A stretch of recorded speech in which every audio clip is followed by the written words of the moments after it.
How's it going, everybody? I know it's been a little bit, but I've been doing a lot of stuff on the side revolving the VCT and stuff like that, but I'm finally back on the YouTube channel. Just this past weekend, we saw Faze dominate their way to the third closed qualifier and made themselves the champions, where they now find themselves the 5th seed in the Masters just around the corner. So I want to take a deep dive into kind of what happened in that grand finals against 100 Thieves, specifically on the map Icebox and on their defensive side in particular, because I think Faze had a lot of really great strategies that can really be pulled apart and picked apart to see what they did right and how they were able to take down such a formidable team such as 100 Thieves.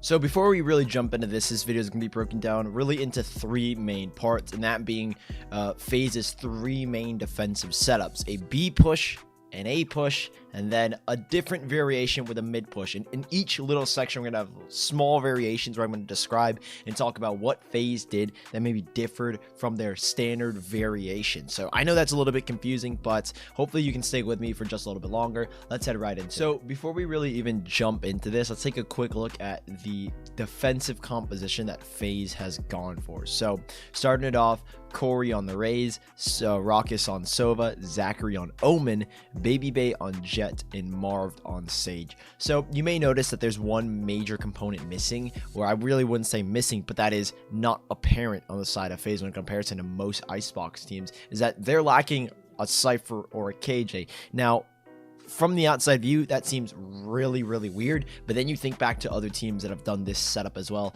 LG has had a lot of recent success doing this exact same thing, running no Cypher KJ on Icebox, as they get a lot of success with all the momentum that they can build off of retakes and off of executions. And I think that's kind of the idea that Faze were going for here. So this is a much more aggressive setup from the get-go, right? You've got the Raze and the Jet that are super duper good for being very attacking agents on the defense, right? You can take a lot of space with dashes, with blast packs, and even with the Raze is probably one of the most valuable agents, or one of the most valuable duelists in particular, when it comes to the utility uses that you can get out of her, right? You can use your paint shell grenades, especially on a map like Icebox where Corey has got a dozen lineups lined up on that A site. He can throw so many blast packs, so many Roombas, so many Boombas to get a bunch of space for the side of Faze, and I think that's the main reason why Faze have gone for this double duelist setup. And in replace of the Cypher, the KJ, Marved has decided to pick up the Sage and put Zachary back on the Omen. So again, you've got that versatility of the Sage wall, which is probably one of the most important components when it comes to an Icebox map. When you have that Sage, that wall, lining it up tube, lining it up for retakes and executions, can be super duper valuable. And then the Sova Owl drone and his utility in general that he can provide to clear out a section like B main, or clear out a section like the back of A site, and his shock darts as well taken towards upper tube. It's very valuable. I think the components that Faze have here in their agent composition are very key factors as to the style that they go for and the success that they find. So jumping straight into it, round number 1, it's a round that really sets a lot of precedents that Faze are going to be doing on this map. So one thing I really want to point out instantly is this smoke dropped instantly right off the bat by Zachary. This is the variation that Faze like to do, where they're going to put a lot of pressure towards B main, go for early info peaks down towards A, and even a little bit down towards mid off the Allodrome. So just off the bat, what this smoke does is it makes it super difficult for players on the attacking side to push through and get cover on this portion of B main, right? So you really can't get cover in this area, otherwise you're going to get exposed. The only way really to take this area, if you are 100 Thieves, off of this smoke, is you need to commit an Owl drone, possibly a Paranoia, and maybe even further utilities such as a Raze nade. So just alone by Faze throwing one single smoke and committing 2 players to fight B main, they've forced 100 Thieves to either battle back and expend a whole lot of utility, or to just give up B main essentially for free for the side of Faze. Now, while all of that is going on, we can take a quick look at the map here. Both Babybay and Corey have decided to get into very aggressive positions. So Corey in this area right here on top of the pipelines is looking up towards Belt. Babybay is going for the early info peak, which we just saw in this cloud burst. They're basically just looking for information at this point. So if there's any response on the B main side from 100 Thieves, Faze are gathering all that information. And we can see on this map, we know already we saw a recon bolt go instantly into B main. So now they've gathered the information. Okay, we've got at least one here. They can account for possibly a couple of other players. We don't know exactly what yet. yet what utility that 100 Thieves have thrown, right? Nitro could have thrown a slow orb. There could have been an early peek going out from Ethan. There are a lot of things that are happening here that Faze at this point in time are info gathering. They're trying to formulate a plan, figure out what 100 Thieves want to do in this round, and in a round like this, it's all pivoting around the B main pressure. So this is kind of just an example, an early precedent that Faze end up setting is that this B main area, it's not going to be free at all. It's going to be almost impossible to win. And while now they have this B main control, they're going to further ensure that they have more B main control, and they're going to further ensure that they have all this information gathered by sending an early owl drone down by Rocket. So that owl drone is going to gather even more information from the side of Faze, and you can see on the map a big commitment off of the paranoia. So I think at this point in time, Faze are kind of accounting for possibly 3 players, right? You saw the recon bolt, the omen smoke down, you just spotted the sage, and that's why Faze are making these early rotations. So as Babybay does end up getting dinked,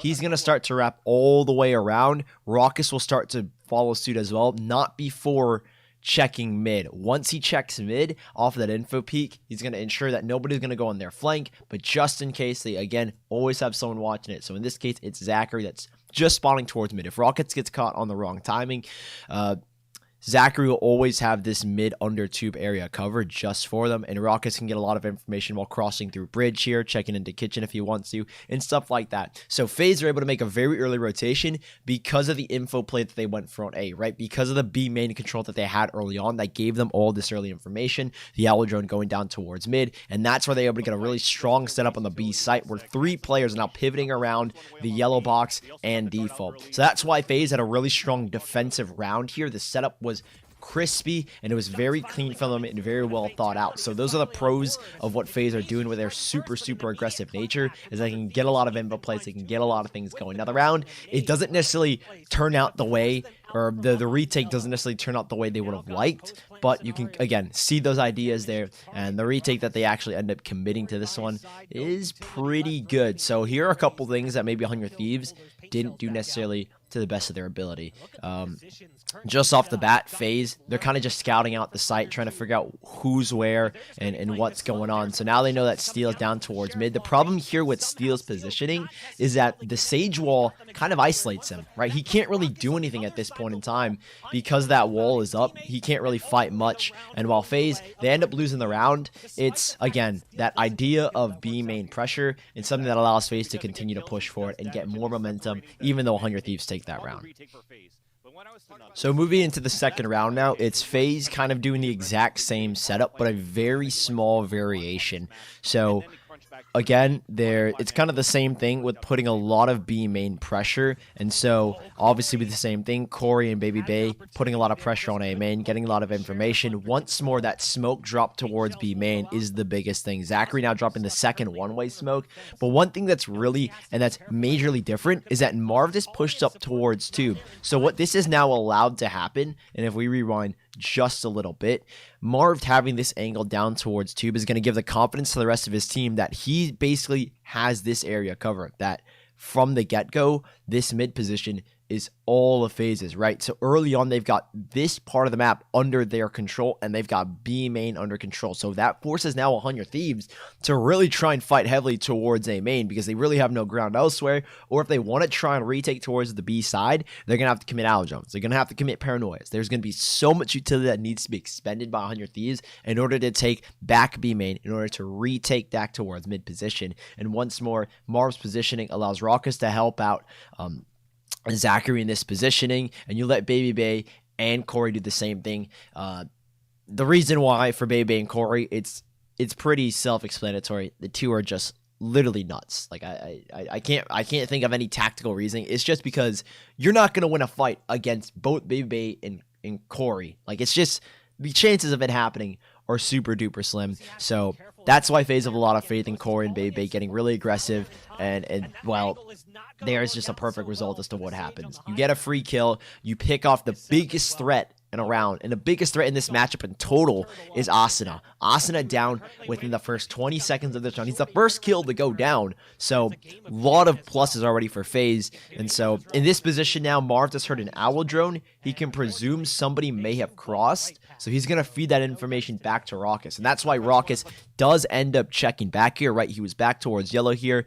He ends up routing back to pure and towards mid. So Marv, again, is feeding information constantly. So I think the info here now that Faze have is there's guaranteed possibly 3 players mid, right? They've heard the owl drone from Marv.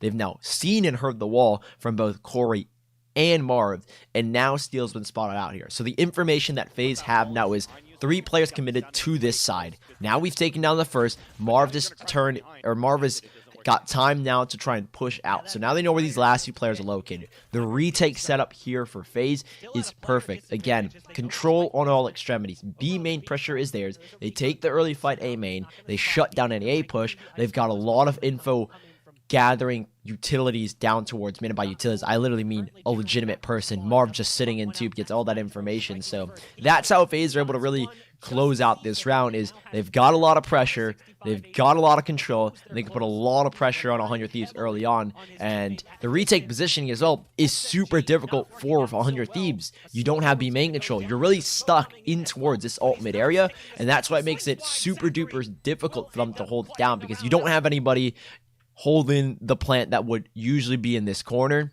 whereas now they've got a plant inside of this tube. There are only so many angles you can hold from that tube, and that's why Faze are able to isolate those 1vx's, those 1v1s, take the fights. And when it comes to Faze, honestly, the chances of you winning a 1v1 against Faze is super duper slim, especially when they know exactly where you're going to be. So that's how Faze pick up the second. So again, to pull away from this second round, it's all about pressure. It's all about control. Faze are putting a lot of pressure on your Thieves in this B main area, and this B main area is allowing players like Babybay and Corey to venture further into A main so they can continue to explore their options and they can continue to get more control. So if there's one thing I want everybody to pull away from this video, it's that taking risk is always going to be worth it. You either get a kill or you get a whole lot of information. And Faze are really good at picking when they want to take the risk on a push. So this is another really good example. This is the 3rd round, and it's another variation in their setup. So I'd call this one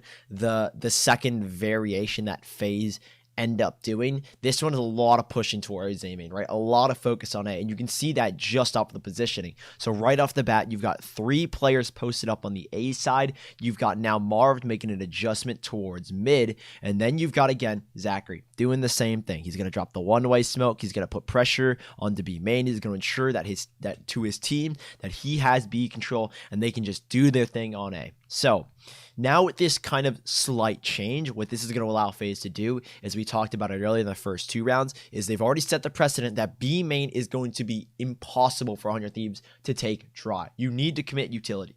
You need to commit raise nades. You need to commit nanoswarms, commit paranoias, owl drones, a lot of utility just to take it away from Zachary. And even if you do take it from Zachary, Faze have got control of mid, so Faze are set up for the retake perfectly. So that's the precedent that's already been set, and that's why they're able to put a lot more pressure on this A main position, and why it allows, again, Babybay and Corey to do what they've been doing, and that's be very aggressive and be very adamant in taking this positioning. So here's a really cool aggressive setup. So what this does is that what Faze know from the get-go is that 100 Thieves aren't a team, or at least from the past 2 rounds that they've played, they're not a team that's like gonna push up early A main and take early map control. We've seen this already. Faze have just been able to push up easily, right? The pistol round, Corey was here, Babybay was down here. Then the second round, Corey was down here, Babybay was sitting up here, right? So Faze have been able to take this space for free, and Babybay does the exact same thing. So right off the bat, the recon bolt sent in from Raucus,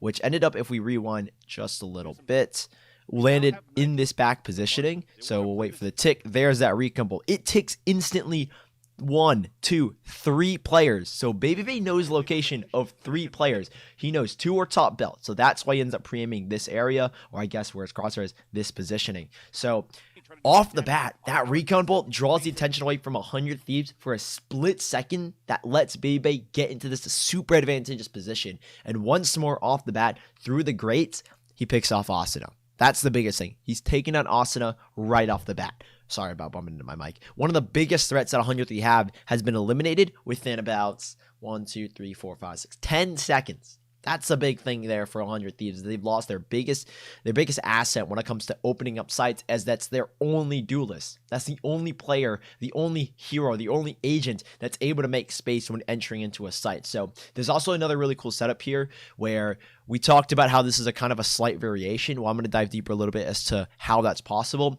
So Babybay doesn't really need to worry about anybody peeking a belt, and for good reason. He's got Corey watching this angle, and I've kind of already spoke about how you're not really going to win a 1v1 head-on against the Faze guys. So that's what happens here. Corey is able to allocate for Babybay in the position that he's not watching, and Aldrone to gather more information so that if Babybay needs to, he can be ready for anyone that's going to swing him here. So good positioning already from Faze, whereas the Aldrone, I'm going to recap, covers this area where if Babybay wants to fall back, he can immediately take this fight, or he doesn't need to take this fight because he has the knowledge thanks to the Aldrone. Corey is watching his flank, and the reason why all this is happening is because of one B main smoke and the single precedent that Faze have already said is that B main is not going to be yours. Marved has even changed up his positioning. He throws this wall tube. He's controlling mid by just taking this peek. He can throw slow orbs all day long. So Faze, these are the key things that are happening. They're allowing them to get man advantages within 10 seconds. Keep in mind, this is the second time that's happened.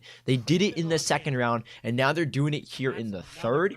I mean, come on now. Marv is going to get the pick mid. It's such clean work here from Faze where they know how to control their aggression. They know how to work the map, and they know what to exploit because they have so much control and they've got so much confidence early on. So 5v2, the round is basically done and dusted. The control that Faze have, that early pick towards A main, the confidence now that they have, even relinquishing A main control, they have B main control, so they know they can sit back. They've got the weapons advantage. They can play these long range duels because they don't have to worry about B, because they don't have to worry about mid now, because Rockets has decided to rotate back into spawn. Faze are very easily or very comfortably able to sit back on the site, knowing that this is the only site they can take. They're going to play the weapons advantage, like I said, play those long-range duels against the marshals, against the pistols, against the sheriffs, whatever the 100 Thieves are going to throw their way. There's not really much you can do here if you are 100 Thieves. So Faze pick up a nice, clean second round, and once more, I'm going to reiterate the precedent of B main. It's never going to be easy to take. All right, so I know it seems like I'm kind of just going round by round, but that's because Faze have done their 3 main setups in these last 4 rounds. And if you look at it, it's round number 4. If you watch this game, you know what the heck is about to happen. But if you didn't, I'm not going to spoil it for you. I'm kind of just going to run you down here. So I'm going to go over again the basics of what Faze have been doing. This is their third variation. I like to call it the Faze mid push, or the Faze Sage, or I think a better name for it is Sage, Jet, Sova, because those are the 3 main components of this round. And a lot of what the Faze have done early on is, again, put a lot of pressure towards B, put a lot of pressure towards A, but we haven't seen mid yet, really, right? We've seen Marv sit in tube, we've seen Rockets throw Aladrones and recon bolts, yada, yada, yada, but there hasn't really been man pressure, not a lot of presence shown from Faze. So this is a slight variation, but once more, everything pivots around Zachary and the key component that he provides in taking B main control. So we're going to go into this round here. A couple of things going to happen very early on is that Marved isn't going to throw this tube wall. And why this is really important and why I think that it's something to highlight is that the reason why he doesn't throw this wall is because in the mind of Faze, it's that 100 Thieves haven't really been taking enough space to put pressure or really even see the wall from the get-go. Like, we haven't seen 100 Thieves walk up tube in these past 4 rounds, right? There's been really minimal mid pressure except for the occasional wall that gets thrown across and then they cross under tube, right? There hasn't been much from 100 Thieves just yet. So Faze will do this thing where they'll skip the wall, Babybay will pull out his knives, and I think that's another thing to note is that this strat really only works if Babybay has got his knives out. So just off the bat, again, we're going to discuss the Omen smoke goes down. Corey is not really pushing forward, and that's because he doesn't necessarily have the component of Babybay right behind him, where it's really difficult to get away in this 1v1. He knows on a 1v1 basis that he might have a chance of losing because they've been putting so much pressure A main. 100 Thieves might win a battle heavy. So Corey's not going to put too much pressure. He's just going to kind of play, sit in the back, try and delay as best he can to allow his teammates to rotate, right? Throw some utilities, right? Maybe toss a nade here, throw a Boomba to clear this out, get as much space as possible. Stuff like that that'll give Faze the confidence that they can play pretty easily on the retake towards A. But here's this focus.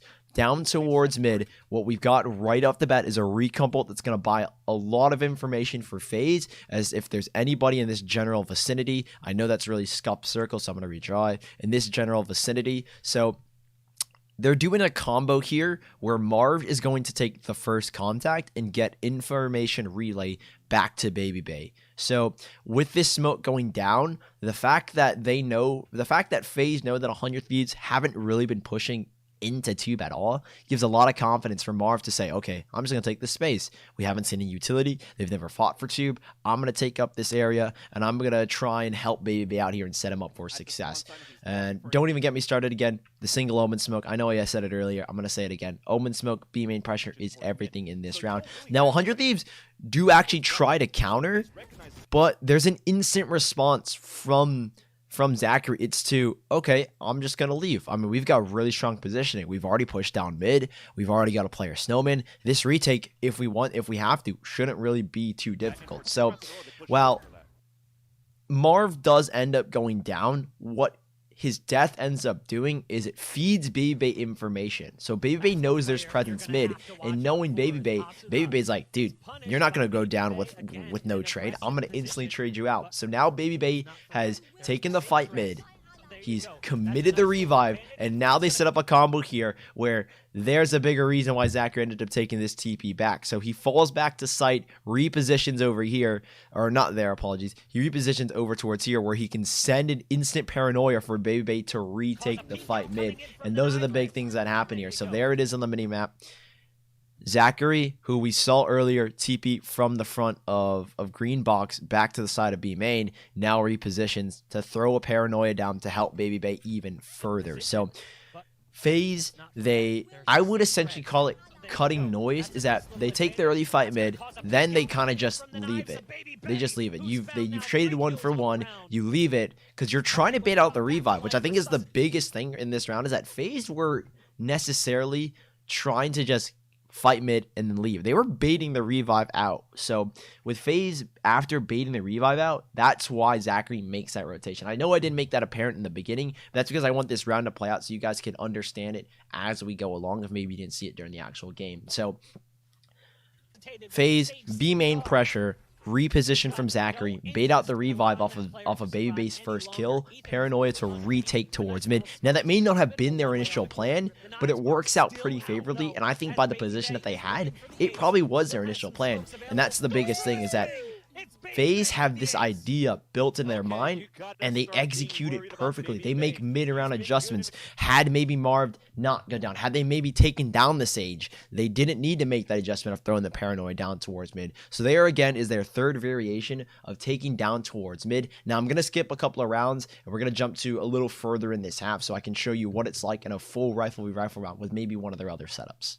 So we're jumping forward into round number 9, and this is another one of those mini variations from Faze's A main pressure. So we saw this a couple of rounds ago where they made a slight adjustment where from Raucus playing towards mid ramp, from Marved kind of supporting on the B site for Zachary, they've now shifted things where Raucus once was, he's now supporting A, where Marved once was on B, he's now going to take that position, throw his tube up towards mid, rotate down in towards alt mid, and hold mid through under tube. So here's another setup, but a much tinier change, and a good example in a full rifle round where they have the threat of a lockdown, they have the threat of Asuna still alive, and 100 Thieves want to go for a fast A push. Now this is a really good example of how Faze deal with that pressure, and what they do is they don't get overly aggressive, right? I feel like in the past, we would have seen the old Faze kind of just dash, blast pack, go as fast as you can, try and get early aggression, but no, they play really patient here. So again, the same smoke drop. This has been the one constant Faze have, is the single B main smoke. That's the only thing that's remained the exact same. If there's one thing that doesn't change, it's Zachary. Zachary does the same stuff all the time on B, but it sets his team up for everything else they want to do. So here's the small change, is that Babybay, who is now playing with an operator, is sitting back on top. So what he'll be watching is this belt there. So he'll be covering most of this positioning, while Corey, we've seen a couple of times on tube, more specifically the pistol round, and then the eco round after that, the second round conversion, where he will play this pipe area where he can peer straight down and take the fight in towards A main. So right off the bat, well, it doesn't seem as aggressive FaZe are still putting on a lot of aggression by taking angles that are much harder for 100 Thieves to win, and they've got most of the extremities covered right now. So FaZe looking really good going into this one. It's a very small change, and while Babybay gets that kill, the Owl drone, the Boomba to gather even more information for FaZe here as they continue to push forward. Corey's going to balance off of the utility that they've thrown, and I'm going to be honest, the second kill is pretty insane. The fact that he went for the third is even more insane. So we're like, do the math for me, guys. We're like 20 seconds into the round, and there are 3 kills for FaZe, all because of the aggression that they put, the pressure. It's not really even rushing at this point. It's just picking your fights, using utility to gather information, and holding really smart angles. In the interview with Backchat, I guess, Babybay really even said themselves is that this is kind of the first time FaZe have really all been on the same page, and you can see here very clearly that they're all on the same page as to what they want to do. So we're kind of jumping forward again a little bit to round number 11. This is another very small variation of what FaZe like to do towards B. And what I mean by that, this is a much bigger change, I guess you can say, as instead they're playing a 2-1-2, a more traditional B setup with the Sage wall mid, pressure towards the A side. But one thing you will notice is that the agents that they're using. So FaZe, from the last 10 or so rounds that they've played, I didn't show all of them, obviously, they've been doing double A duelists. So they've put Babybay and Corey there to put the pressure on them to take the early fights and try and shut down Asuna before it can even get a breath of air into this round, before it can even fire off a bullet. So they're doing this differently in that they're throwing the rays on the B side, and they're putting Marv towards mid, where he can again control tube with the wall, sit back towards under tube, or kind of play this alt mid position and watch under tube here. So the main change that I want to point out is in what is going on here and why they're making the change is with that raise on the B side, Raucous now playing on the A side. They're pivoting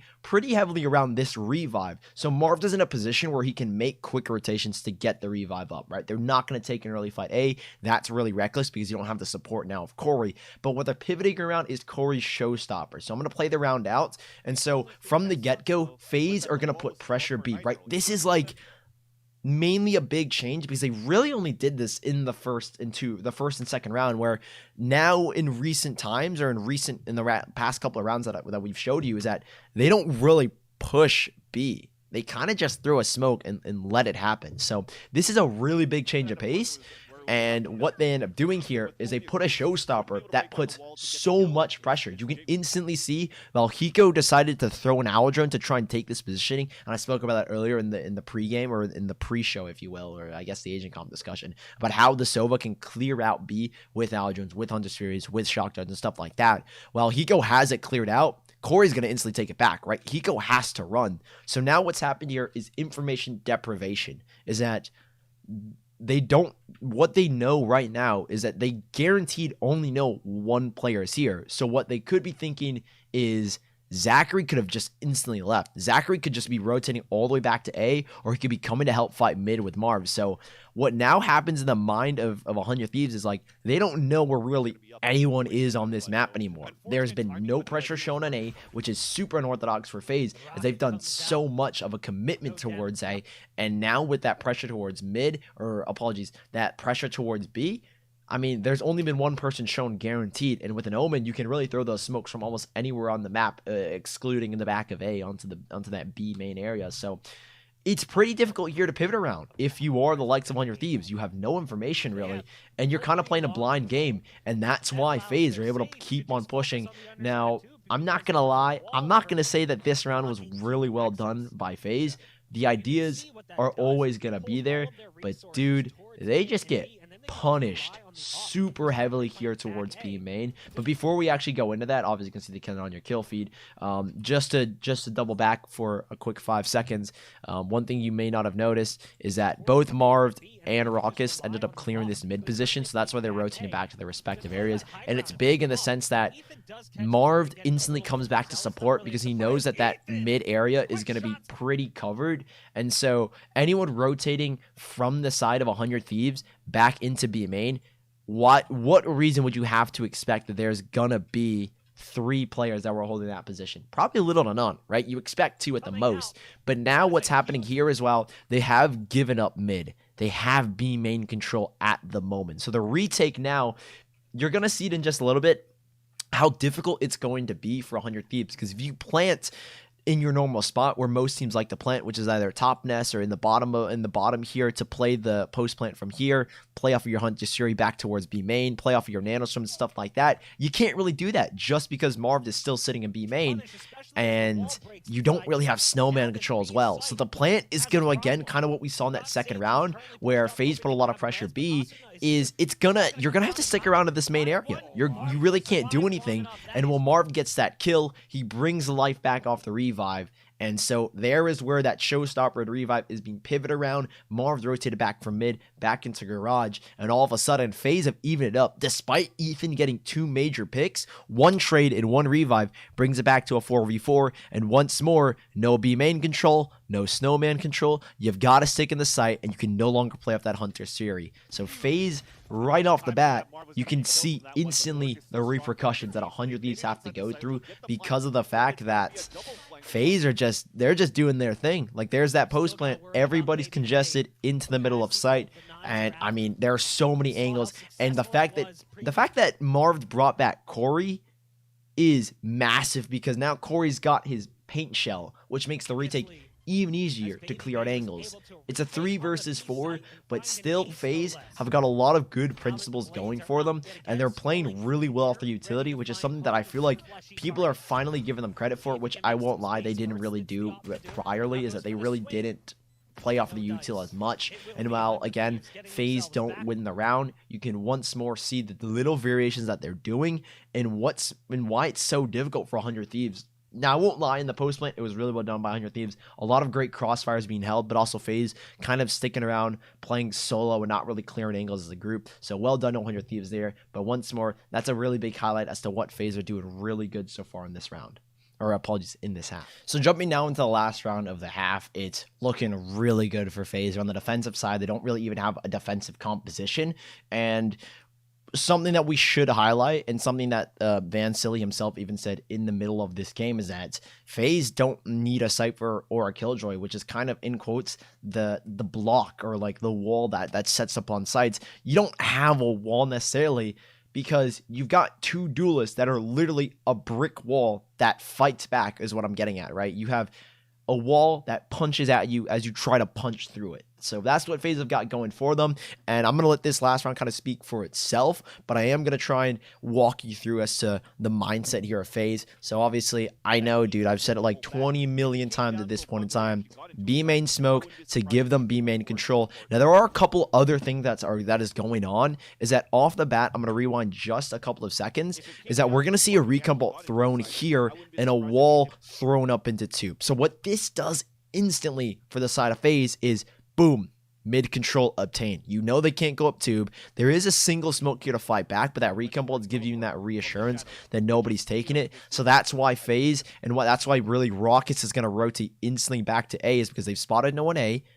Zachary so far heard no one towards B. Corey's already taken the early peek on pipes and seen the owl drone, and Babybay is still watching up towards belt. So there's more or less no contact on B and mid, and it's more or less that they're hearing more on A, so they're going to put 3 players on A. And you can see also in front of our screen a slow orb right in front. So right now, at the moment, FaZe are accounting for at least 2 players here. So if they're not lurking mid, so they can assume now that there's probably 1 lurking mid, maybe the other 2 are lurking towards B, but it's been very difficult for FaZe, or apologies, 100 Thieves to take towards B main. So I think that's why here maybe FaZe are thinking, let's slide over maybe a little bit towards A. Again, I'm kind of just theory crafting along you guys. I want you guys to learn, and I'm here to learn as well. So those are the other things. Marv even clearing out that smoke, I think, is even further evidence that there is nobody mid. And if you didn't catch it, Owl Drone coming in here from Raucus to kind of clear out this positioning. And I think it might have even spotted Asuna at the very end. And when you see Asuna in a single duelist comp, it's kind of a telltale sign that they're exiting on that site, because you only have 1 agent that can really enter into sites. And if you're going to make an exec, you want to put that duelist on that site. So 100 Thieves, they kind of telegraphed what exactly is going on. Again, Marv kind of lurking back towards mid, kind of watching, ensuring that nobody's going to go there. 3 players stacked up. And what Faze do really, really well is they control this part of the site. They make it super difficult for 100 Thieves to get a plant down, like to get really anything going, like instantly the shutdown. While Asuna is able to make this space, there's a legitimate instant response from both Raucous and Babybay, who are able to pick up 2 instant frags and help his team out. Apologies, while Babybay does end up getting traded out, right? There are a lot of things going on. While Asuna creates that space, instantly shut down, they lock down this part of the site, which is where most plants want to end up going down, and that's how Faze clean up the half. So, just to recap, Faze, it's a lot of controlled aggression, and it all pivots off of Zachary pushing B main. Now, it may seem like I'm revealing their strategies, but no, this is kind of just very surface level from an outside point of view. I'm not working with Faze. I'm not looking as to what's going on, so I want to make that very clear. This is all very, very, not primal, but very basic information or basic survey as to what's going on. I hope I could inform some of you at home, and maybe you could learn a thing or two. So just to kind of emphasize even further how Babybay and Corey are able to get all these first picks, how Faze have been really good on the aggression, and how they've been very, very good at shutting down Asuna. In more particular, or in particular, I meant to say, is that Babybay has 8 first kills, and we kind of saw a really good example, I think, in round number 3 when he pushed up with Corey to get the first pick, and we saw Corey as well in the second round get a first kill himself. And the fact that Babybay is only having 1 first death is pretty insane. So there are a lot of things that, even statistically, it's showing that Babybay and Corey are doing a lot of combos. And you can see here, Asuna being the first death 7 times. That's 7 of the 12 possible rounds that are played in this first half, or I guess 7 of the 19 possible rounds that were played, where Asuna is just gone in seconds. Right? So those are really big things to note statistically looking at the stats page. So just some things that maybe you guys didn't see and what I wanted to further reinforce. Also, Zachary, well, I feel like he gets a lot of slack for not having the best stats. Look at this. 0 first deaths, 0 first kills. I know I just did that backwards. Don't hate on me. So that's even, again, showing that really he's controlling B main. And because of his presence there, dude, 100 Thieves really can't do anything. Him alone having 0 first kills and first deaths in the position that he's in B main, a very highly contested area for attackers most of the time on Icebox. The fact that he's not getting any kills, or first kills, apologies, or any first deaths just shows that, dude, 100 Thieves are not challenging B main at all. I think that's something that's also super important to highlight. Again, I hope this was super informative for some of you guys, as Masters is just around the corner. I hope you guys did enjoy the video. Don't forget to like and subscribe and comment what you want to see me do. I'm hoping to bring back these videos hopefully once a week. My schedule has been super hectic with both school, AP classes, the SAT and stuff like that, and casting as well. So I'm super sorry about not being able to get as many consistent videos out, but hopefully you guys did enjoy. This has been Sully signing off. Follow me on Twitter at SullyCast and Twitch at SullyCast, and I just launched a TikTok at SullyCast once more on TikTok. Hope to see you guys sometime soon, and for now, this is goodbye, but I hope to see you guys in chat watching Masters.